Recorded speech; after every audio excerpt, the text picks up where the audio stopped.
مش انا الاب اللي بيبيع بنته او بيتاجر فيه. بنتي لازم نديها الواحد يخاف ربنا، يتقي الله فيه. أنا بسمع لأبويا راح أصلي. سواك عالجامع. طب لو حد جه يخبط ما تفتحلوش، ماشي؟ ماشي. لسه هنخبط والله. ازاي؟ عليكم السلام ورحمة الله وبركاته. الحاج موجود يا ابني؟ لا مش موجود، استنى ثواني. ماشي يا ابني. هو مين اللي على الباب ده؟ معرفش، بس خش جوا عشان في واحد غريب ده.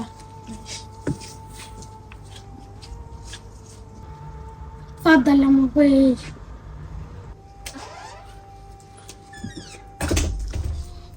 تسلم يا ابني والله.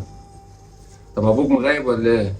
لا بصلي العصر وجاي، نستأذنك نصلي العصر قدامك هنا وجاي. ماشي يا حبيبي، روح صلي.